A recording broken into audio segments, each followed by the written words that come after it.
സംസ്ഥാനത്ത് ഇപ്പോഴും പലയിടങ്ങളിലും മഴ തുടരുകയാണ്. കൊച്ചിയിൽ മണിക്കൂറുകളുടെ ഇടവേളയ്ക്ക് ശേഷം മഴ ശക്തമായതോടെ വെള്ളക്കെട്ട് അതിരൂക്ഷമായി.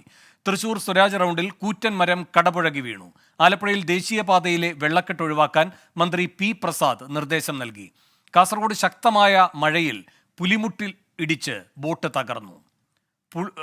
എസ് ശ്രീകാന്ത് കൊച്ചിയിലെ കലൂർ സ്റ്റേഡിയത്തിനടുത്തുള്ള ലിങ്ക് റോഡിൽ നിന്ന് ചേരുന്ന വിവരങ്ങളുമായി.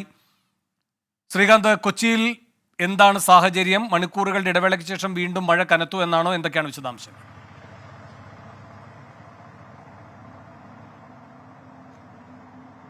വേണു, ഇന്നലെ രാത്രി മുതൽ വലിയ തോതിൽ മഴ ഈ മേഖലയിൽ ആകെ ഉണ്ടായിരുന്നു. അത് നഗരത്തിലുണ്ടായിരുന്നു, ഗ്രാമീണ മേഖലയിലും ഉണ്ടായിരുന്നു. പക്ഷേ രാവിലെ ആയപ്പോഴേക്കും ഒരല്പം തോർന്നു മഴ.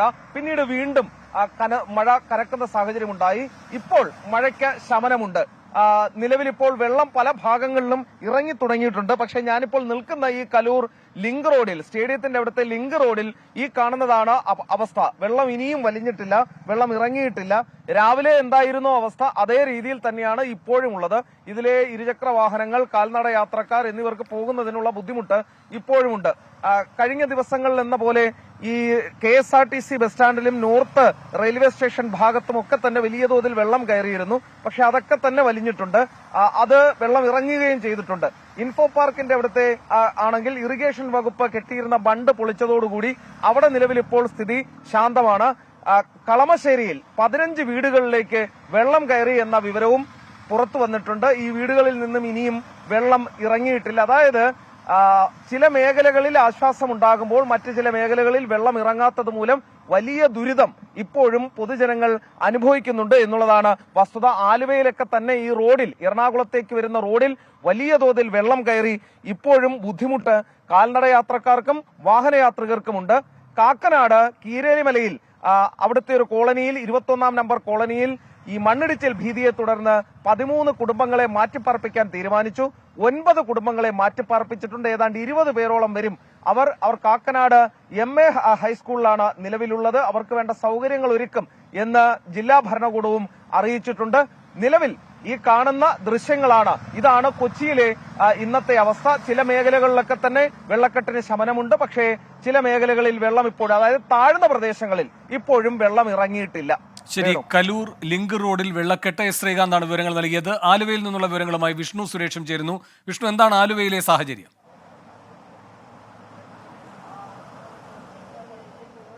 വേണു, ആലുവയിലെ പല മേഖലകളിലും വെള്ളക്കെട്ട് രൂക്ഷമാണ്. ഞാനിപ്പോൾ നിലവിലുള്ളത് ആലുവ പുളിഞ്ചോട് റോഡിലാണ്. ഈ റോഡിന്റെ ഏകദേശം പകുതി ഭാഗത്തോളം ഇതിനോടകം തന്നെ വെള്ളത്തിനടിയിലായിട്ടുണ്ട്. വലിയ പ്രതിസന്ധി ഈ മേഖലയിലുള്ള വീടുകളും കടകളുമെല്ലാം നേരിടുന്നു. കടകളൊക്കെ പലതും അടച്ചിട്ടിരിക്കുകയാണ്. പ്രധാന കാരണം ഈ വീടുകളിലേക്കും കടകളിലേക്കും അല്ല ഈ വെള്ളം ഇരച്ചു കയറുന്നു എന്നുള്ളതാണ്. ഏകദേശം ഒരു അടിയോളം അല്ലെങ്കിൽ അത്രയും ഉയരത്തിൽ ഈ വെള്ളം ഉയർന്നിട്ടുണ്ട്. പ്രധാനമായും ഈ ഓടകൾ വൃത്തിയാക്കാത്തത് കൊണ്ടാണ് ഇത്തരത്തിൽ വെള്ളക്കെട്ടുകൾ ഉണ്ടാകുന്നത് എന്നാണ് നാട്ടുകാർ ഉൾപ്പെടെ വ്യക്തമാക്കുന്നത്. ഇതിലൂടെ ഗതാഗതം നിലവിൽ നടക്കുന്നുണ്ട്. പക്ഷെ അത് വലിയ പ്രതിസന്ധികളും സൃഷ്ടിക്കുന്നുണ്ട്. മറ്റു വഴികളിലൂടെ വാഹനങ്ങൾ തിരിച്ചുവിടാൻ കഴിയാത്തൊരു പശ്ചാത്തലത്തിലാണ് ഈ വെള്ളക്കെട്ടുണ്ടായിട്ടും ഇതിലൂടെ വാഹനങ്ങൾ കടത്തിവിടുന്നതെന്നാണ് പോലീസ് അധികൃതർ അല്ലെങ്കിൽ പോലീസുകാരോട് സംസാരിക്കുമ്പോൾ അവർ പറയുന്നത്. ഇവിടെ എല്ലാ തവണ ഈ പ്രശ്നമുണ്ടോ? എല്ലാ വർഷവും ഉണ്ട്. പക്ഷെ ഈ വർഷം ഓട നന്നാക്കാതെ റെയിൽവേ ഭാഗത്തെ കാണകൾ നന്നാക്കിയിട്ടില്ല നഗരസഭ. അതിന്റെ ഒറ്റ കാരണമാണ് ഇവിടുത്തെ ഈ പ്രശ്നം. എല്ലാ വർഷവും പ്രശ്നമുണ്ടെങ്കിലും എല്ലാ വർഷവും കാണാൻ കറക്റ്റായിട്ട് നന്നാക്കാറുണ്ടായിരുന്നു. അപ്പോൾ ആദ്യത്തെ മഴയ്ക്ക് തിരി വെള്ളക്കെട്ടുണ്ടെങ്കിൽ അപ്പം തന്നെ ഇറങ്ങി പോകും വെള്ളം. വീട്ടിലേക്ക് കയറിയിട്ടുണ്ടോ? എൻ്റെ വീടാണിത്. എൻ്റെ വീട്ടിലൊക്കെ വെള്ളമാണ്. വീടിൻ്റെ അകത്തൊക്കെ വെള്ളം കാണണമെങ്കിൽ കാണാം. വേണു, വീടുകളിലേക്കും കടകളിലേക്കും ഈ ആലുവ പുളിഞ്ചോടിൽ നിന്നുള്ള വെള്ളം അകത്തേക്ക് കയറുന്നുണ്ട്. ഇത് ഈ ട്രെയിന്, അതായത് റെയിൽവേ ക്രോസിന് സമീപത്തുള്ള കാണകളും ഓടകളൊന്നും വൃത്തിയാക്കാത്ത പശ്ചാത്തലത്തിലാണ് ഇത്തരത്തിൽ വെള്ളം കയറിയതെന്നാണ് നാട്ടുകാർ പറയുന്നത്. ഈ വെള്ളം ഇറങ്ങിപ്പോകാൻ എങ്ങനെ പോയാലും ഒരു 2 ദിവസം പിടിക്കും എന്ന് നാട്ടുകാർ വ്യക്തമാക്കുന്നുണ്ട്. കാണ തിങ്ങി നിറഞ്ഞു കിടക്കുകയാണ്. അതുകൊണ്ട് വെള്ളം ഇറങ്ങിപ്പോകുന്നതിന് പ്രതിസന്ധികളുണ്ട്. ഇതുവരെ നഗരസഭാ അധികൃതർ ആരും തന്നെ ഇങ്ങോട്ടേക്ക് എത്തിയിട്ടില്ല. രാവിലെ മുതൽ നമ്മളിവിടെ ഉണ്ട്, പക്ഷേ ആരും എത്തിയിട്ടില്ല. ഇപ്പോഴും ഗതാഗതം ഇതിലൂടെ പുരോഗമിക്കുന്നുണ്ട്. ഒരുപക്ഷെ പക്ഷേ മഴ ശക്തമായാൽ ഈ വഴിയിലൂടെ ഗതാഗതം നിരോധിക്കാനുള്ള സാധ്യതയുണ്ട്. വെള്ളം ഉയരാനുള്ള സാധ്യതയുണ്ട്. കടുത്ത പ്രതിസന്ധി ആലുവയിലെ പല മേഖലകളിലും മഴയെ തുടർന്ന് ഉണ്ടായിട്ടുണ്ട്. കടുത്ത വെള്ളക്കെട്ട് പല ഭാഗങ്ങളിലും ഉണ്ടായിട്ടുണ്ട്. 2018 പ്രളയത്തിൽ ഏറ്റവും കൂടുതൽ പ്രതിസന്ധി നേരിട്ട പ്രദേശമാണ് ആലുവ. ആ ആലുവയിൽ ഇപ്പോഴും സമാനമായ രീതിയിലുള്ള പ്രതിസന്ധികൾ മഴയോടനുബന്ധിച്ച് തുടരുന്നു എന്നുള്ളതാണ് ആശങ്കപ്പെടുത്തുന്ന കാര്യം. ശരി, ആലുവയിലും വെള്ളക്കെട്ട്, പല വീടുകളിലും വെള്ളം കയറിയിരിക്കുകയാണ്. വിഷ്ണു സുരേഷാണ് അവിടെ നിന്നുള്ള വിവരങ്ങൾ നൽകിയത്. ഇനി പത്തനംതിട്ടയിലേക്കാണ് പോകുന്നത്. ശ്രീകുമാറിനോട് വിവരങ്ങൾ നൽകാൻ. പത്തനംതിട്ടയിലെ സാഹചര്യം എന്താണ്?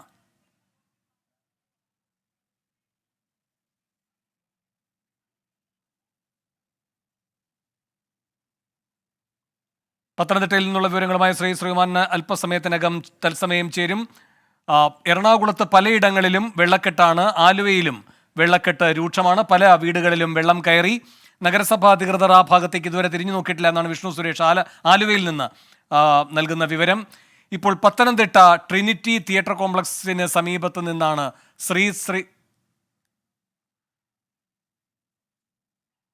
പത്തനംതിട്ടയിൽ നിന്ന് ശ്രീകുമാരൻ വിവരങ്ങളുമായി ചേർന്നു. എന്താണ് വിവരങ്ങൾ? ഇന്നലെ രാത്രിയോടുകൂടിയാണ് വേണു ഈ സംഭവം നടക്കുന്നത്. അതിൽ ട്രിനിറ്റി തിയേറ്റർ കോംപ്ലക്സ്, അതൊരു പ്രധാനപ്പെട്ട പത്തനംതിട്ടയിലെ ഒരു സിനിമാ പ്രദർശനശാലയാണ്. ആ ഷെയ്ഡിൽ നിന്ന് താഴെയാണ്, ആ ട്രിനിറ്റിയുടെ 1ാം ഫ്ലോറിൻ്റെ താഴെയാണ്, ഗ്രൗണ്ട് ഫ്ലോറിലാണ് ടോയ്ലറ്റ് സംവിധാനം ഒരുക്കിയിട്ടുള്ളത്. ഇവിടേക്ക് പോകാൻ മടിച്ചു നിന്ന് മഴയൊക്കെ ആയിരുന്നു, അതുകൊണ്ട് താഴത്തേക്ക് പോകാൻ മടിച്ച് ഇതിൻ്റെ ഷെയ്ഡിൽ, തിയേറ്ററിൻ്റെ 1ാം നിലയിലെ ഷെയ്ഡിൽ നിന്ന് മൂത്രമൊഴിക്കുന്നതിനിടെയാണ് ഇത്തരത്തിൽ കാൽ വഴുതി ഇയാൾ താഴേക്ക് വീഴുന്നത്. ഉടൻ തന്നെ ആശുപത്രിയിൽ എത്തിച്ചു.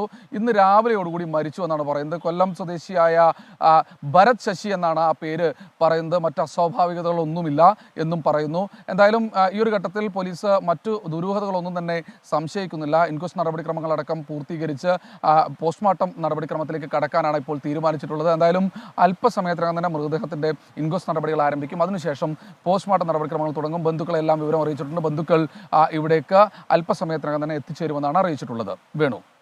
ശരി, ശ്രീകുമാരനാണ് പത്തനംതിട്ടയിൽ നിന്ന് വിവരങ്ങൾ നൽകിയത്. കനത്ത മഴയിൽ തൃശ്ശൂരിലെ ചരിത്രപ്രസിദ്ധമായ വിദ്യാർത്ഥി കോർണർ തകർന്നു. ശക്തൻ തമ്പുരാന്റെ കാലത്ത് വിദ്യാർത്ഥികൾക്ക് വേണ്ടി നിർമ്മിച്ച വേദിയുടെ അടിത്തറയാണ് തകർന്നത്. അടിയന്തര പ്രാധാന്യത്തോടെ പുനർനിർമ്മിക്കുമെന്ന് സ്ഥലം സന്ദർശിച്ച കൊച്ചിൻ ദേവസ്വം ബോർഡ് ഭാരവാഹികൾ അറിയിച്ചു. സൂര്യസജി തൃശ്ശൂരിൽ നിന്ന് കൂടുതൽ വിവരങ്ങളുമായി ചേരുന്നു. സൂര്യ, എന്തൊക്കെയാണ് ഇതുമായി ബന്ധപ്പെട്ട വിവരങ്ങൾ?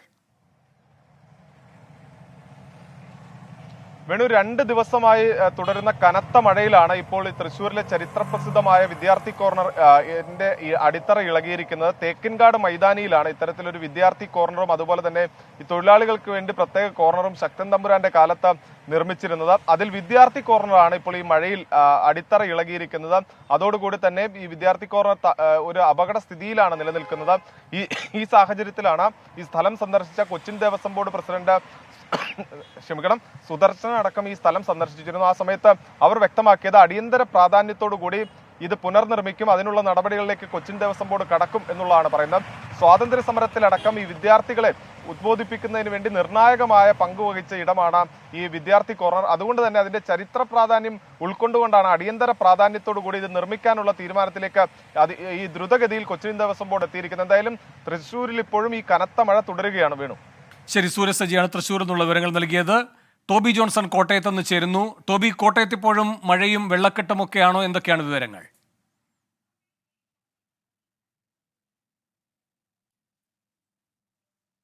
ണ്ട് വേണു, മഴയ്ക്ക് കാരണം ഇന്ന് രാവിലെയൊക്കെ മഴ പെയ്തിരുന്നു. ഇന്നലെ ശക്തമായിട്ടുള്ള മഴയുണ്ടായിരുന്നു.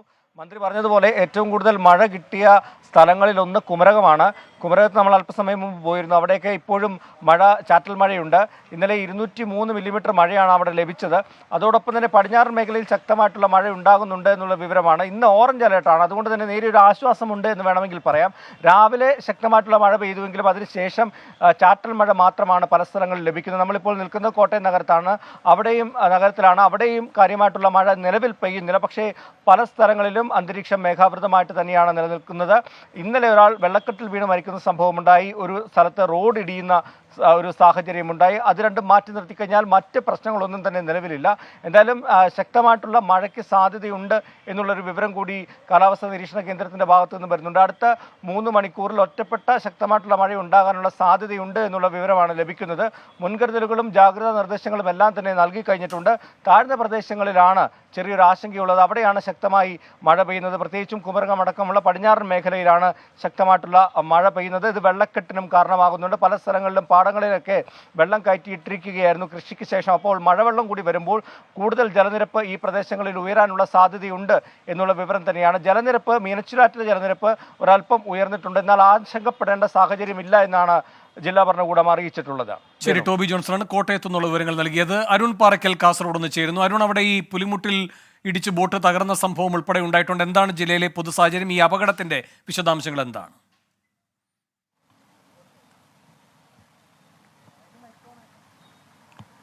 വേണു, കാസർഗോഡ് ഇപ്പോൾ ഇന്ന് രാവിലെ മുതൽ മഴയൊന്നുമില്ല. ഇന്ന് ആകാശമൊക്കെ നല്ല തെളിച്ചമുണ്ട്. പക്ഷേ ഇന്നലെ രാത്രി മുതൽ പുലർച്ചെ വരെ ശക്തമായ ഒരു മഴയുണ്ടായിരുന്നു. ജില്ലയിലെ പല ഭാഗങ്ങളിലും മഴ ശക്തമായി. ഈ നീലേശ്വരം, ചെറുവത്തൂർ നീലേശ്വരം തൈക്കടപ്പുറത്താണ് നങ്കൂരമിട്ടിരുന്ന ബോട്ട് അത് ഒഴുകിപ്പോയി പുലിമുട്ടിലിടിച്ച് പൂർണ്ണമായും തകർന്നത്. ചെറുവത്തൂർ മടക്കര സ്വദേശി ശ്രീനാഥിന്റെ ഉടമസ്ഥയിലുള്ള ബോട്ടാണ്. ലക്ഷങ്ങളുടെ നാശനഷ്ടം കണക്കാക്കുന്നത്. ഇന്ന് രാവിലെ 4 മണിയോടുകൂടി ശക്തമായ കാറ്റ് മേഖലയിലുണ്ടായി. വടം ഉപയോഗിച്ച് ഈ കെട്ടിയിട്ടിരുന്ന ബോട്ടാണ് അത് വടം പൊട്ടി ഒഴുകിപ്പോവുകയായിരുന്നു. ആ സമയത്ത് തന്നെ ഫിഷറീസിന്റെ രക്ഷാ ബോട്ടൊക്കെ എത്തി ഈ ബോട്ടിനെ കരക്കടുപ്പിക്കാനുള്ള ശ്രമമൊക്കെ നടത്തിയെങ്കിലും അതൊന്നും വിജയിച്ചില്ല. എന്തായാലും ബോട്ട് പൂർണ്ണമായും തകർന്നിട്ടുണ്ട്. മറ്റുള്ള ഭാഗങ്ങളിലൊന്നും തന്നെ വലിയ നാശനഷ്ടങ്ങളൊന്നും തന്നെ ഉണ്ടായിട്ടില്ല എന്ന് വേണം പറയാൻ. വേണു, ശരി, അരുൺ പാറയ്ക്കലാണ് കാസർഗോഡ് നിന്നുള്ള വിവരങ്ങൾ നൽകിയത്.